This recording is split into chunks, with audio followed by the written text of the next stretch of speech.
Hello, everyone, and thanks for tuning in to Park Street University. Today, I'm going to cover how to launch a brand in the off-premise in the post-pandemic.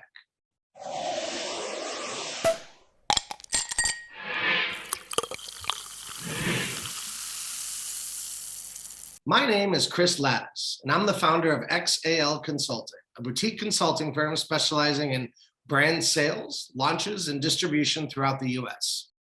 Today, we are here to discuss some of the many changes of launching a brand in the off-premise since the pandemic began. Some of these changes are temporary, while others look like they're here to stay. I don't think we can discuss the off-premise post-COVID without discussing delivery.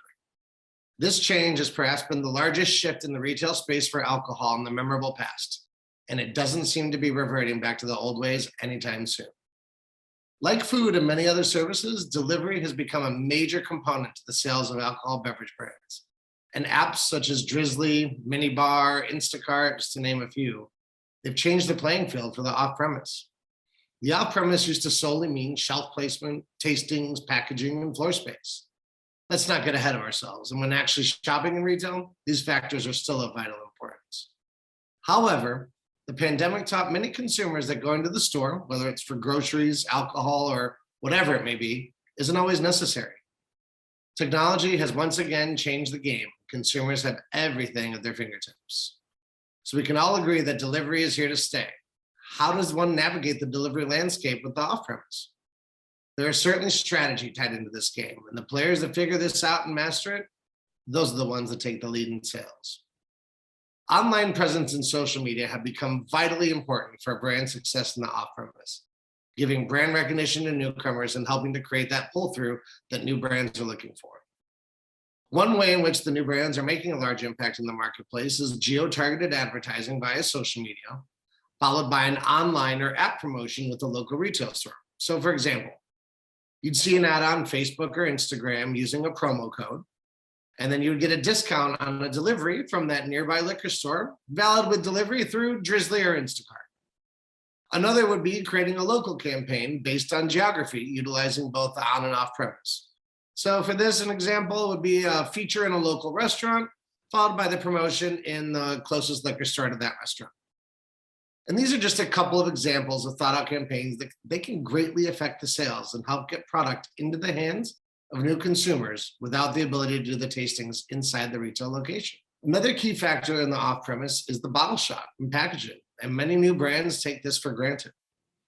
A professional high-res image can go a long way for new brands in the marketplace, especially when consumers are scrolling through an app along with its photos and a category to choose the products that they're going to purchase.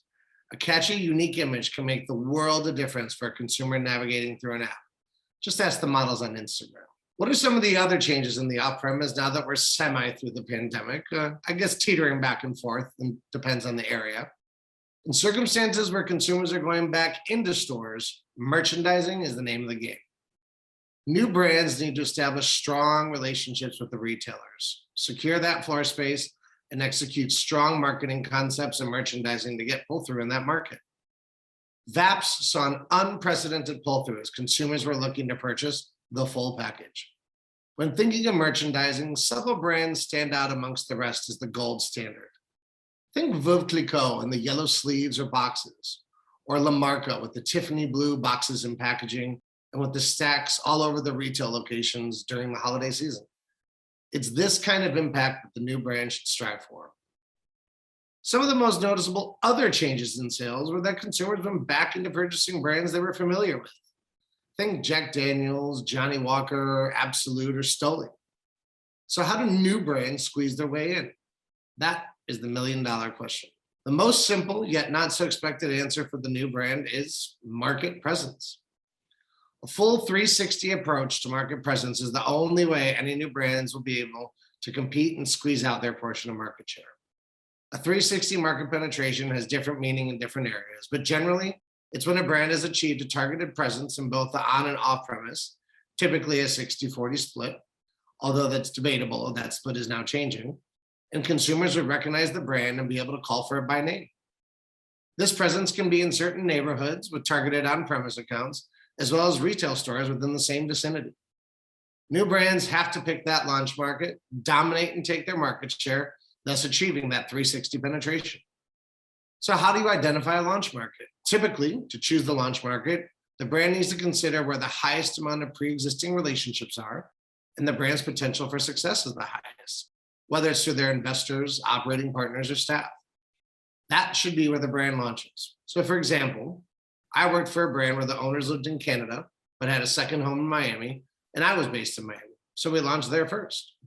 And this enabled us to gain enough market share that distributors were interested, and news of our success allowed us to open up to other markets. The pandemic also yielded some surprise changes as well. And one of those was the shift for hard seltzers and RTDs. Well, what was driving this shift? I think some of the typical obvious answers for the hard seltzers are simply calorie counts and people trying to remain healthier while they're drinking from home. The RTD blast off seems to be primarily driven by people enjoying the outdoors more now.